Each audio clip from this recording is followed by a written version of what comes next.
From battlefield to bomb shelter, from home front to hospital, from volunteer rosters to victims lists, women experience war in distinctive, gendered ways.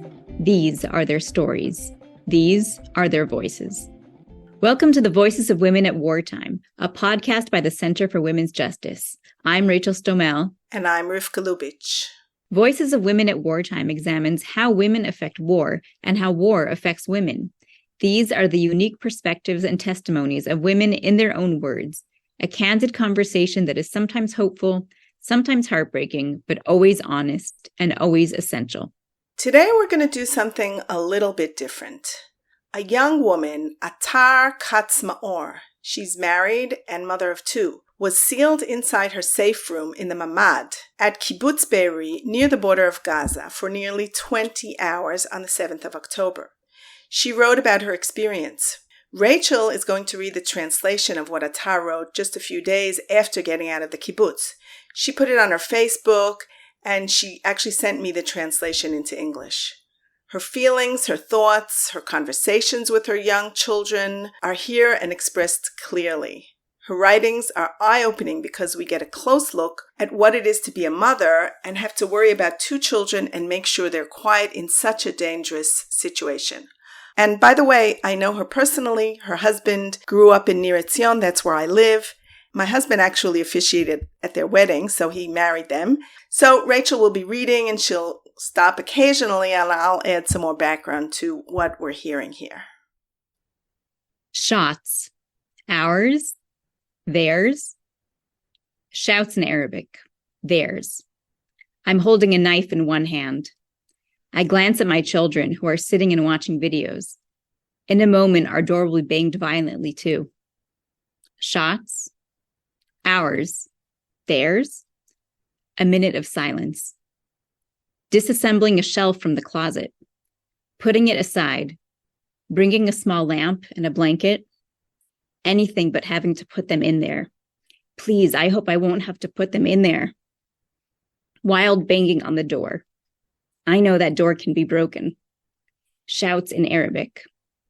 Putting my children in the closet. My children in the closet. A moment of silence. I open the closet. They are sitting on the blanket, hugging each other with the lamp on. I tell them how proud I am of them. The 6-year-old answers, "Mom, I'm proud of you."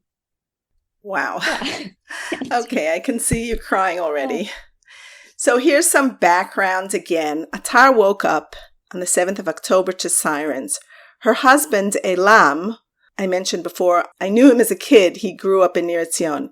He was getting phone calls from the Kitat Konenut. Kitat Konenut is the emergency squad, and every settlement, every kibbutz in the south, and now I think in all of Israel, has a emergency squad. So if anything happens, they're the first ones to get called. Usually they would at most imagine one or two as terrorists sneaking in. But what happened on the 7th of October was beyond imagination, where thousands of terrorists came flooding into the country.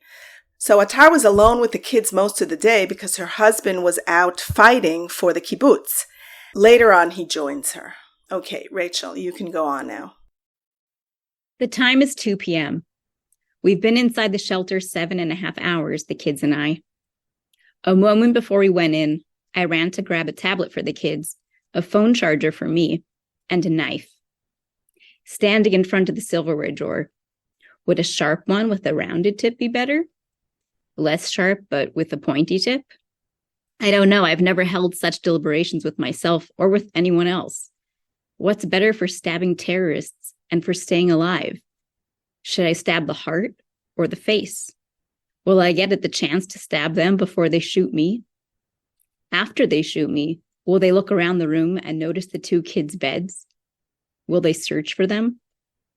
Will the children stay silent inside the closet because I told them that no matter what they hear, they are to stay silent inside of it?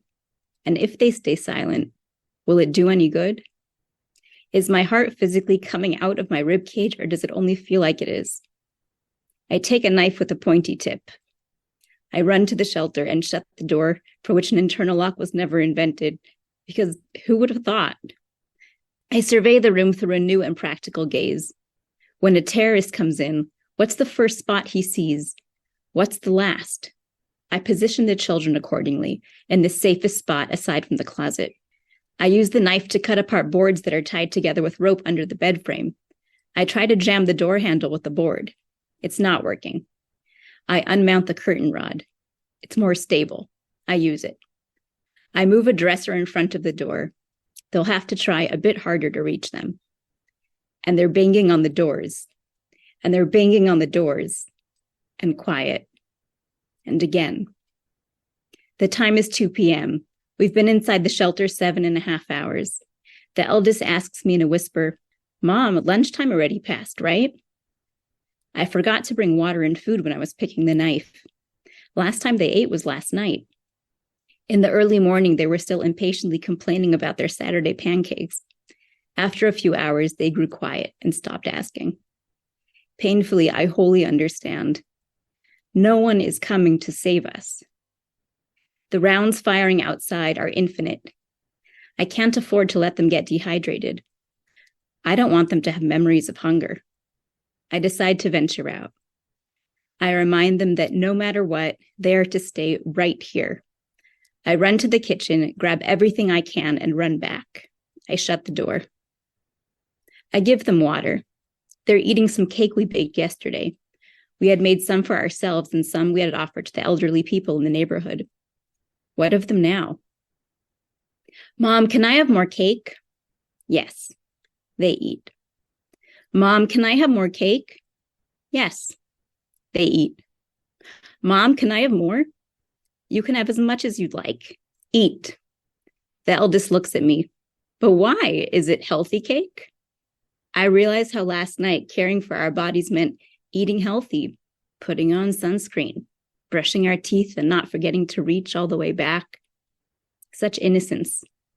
And then I realize we will never be the same, if we will be. I think I'll stop here again and explain that Atar's parents live on the kibbutz, along with 2 of her sisters and their families. So just imagine the situation. She's in the safe room. It's called, I don't know how much it didn't really save them, but the safe room with these 2 children. Her husband is outside fighting in the kibbutz.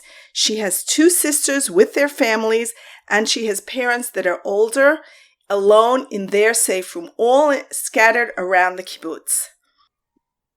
It's 2 a.m. We are 19.5 hours in the shelter. The children fall asleep, wake up at every explosion, and go back to sleep. For the past 7 hours, there's no electricity. Each of us lies next to a child. I don't know if my parents are alive.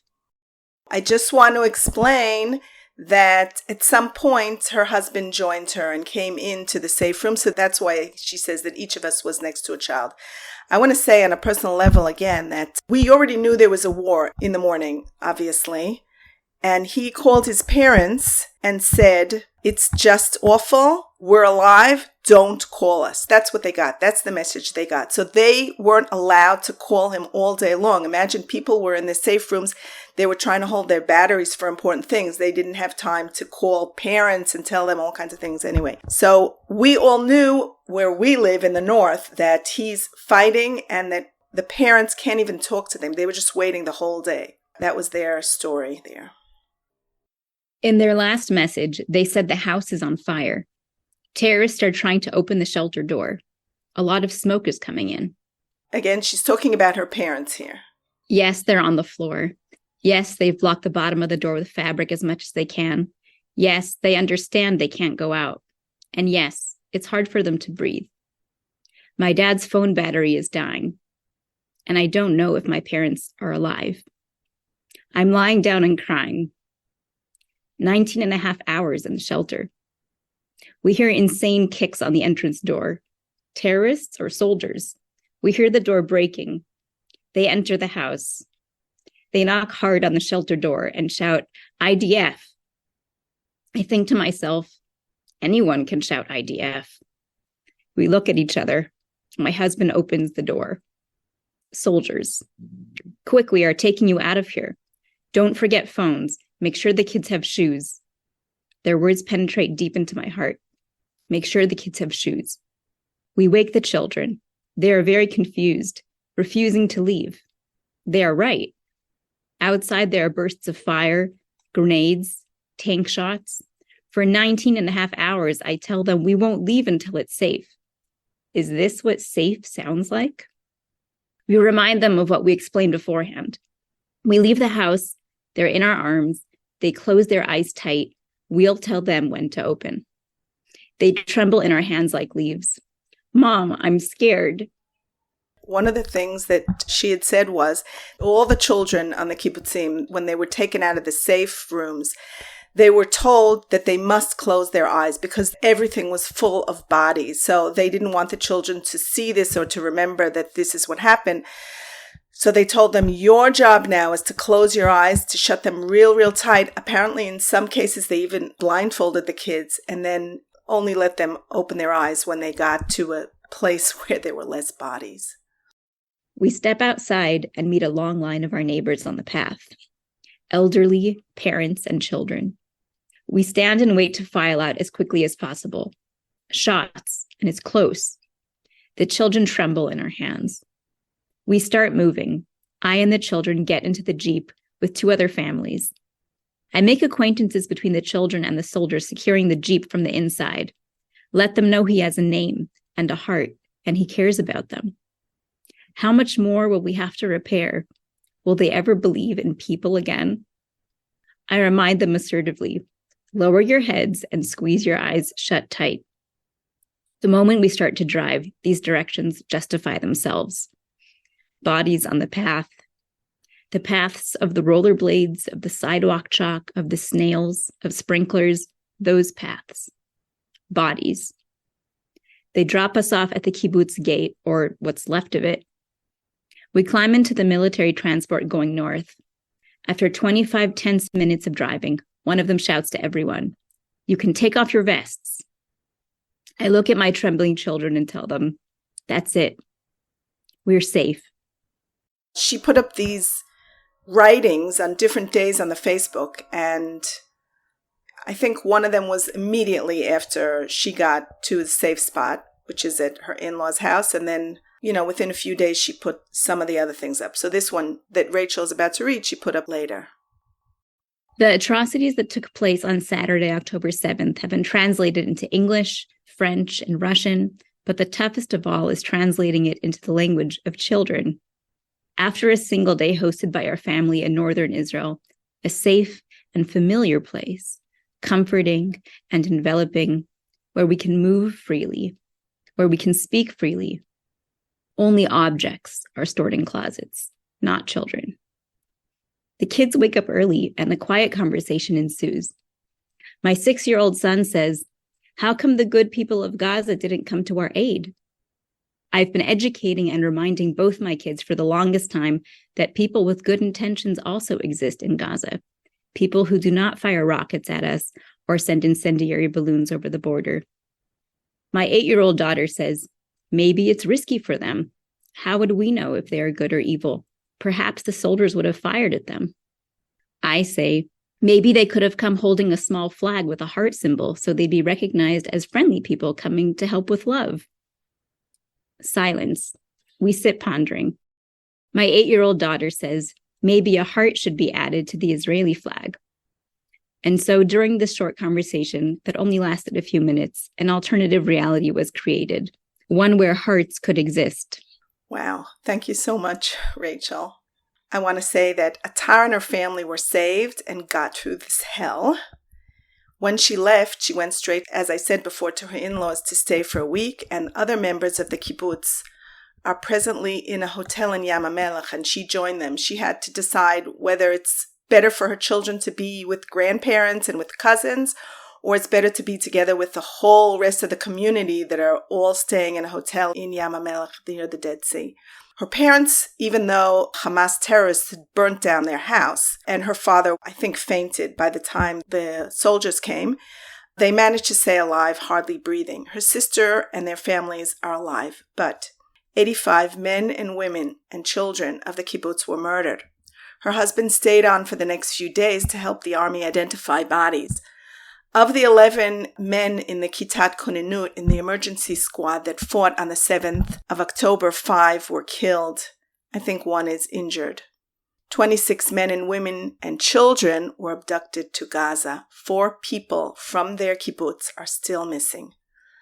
How will this kibbutz survive this atrocity, this pogrom? How will all the kibbutzim survive? How will we all survive this? Will they ever be able to go back to their homes that are mostly burnt down? Will the government help them rebuild it? Do they want to? Will the community stay together even? Will the people ever be able to heal? These are the questions. Maybe at a later stage we will interview someone and talk about these things and what happened since. In the meantime, we'd like to leave this episode as is with the powerful words of Atar Maor, and thank you so much, Rachel, for reading the translation.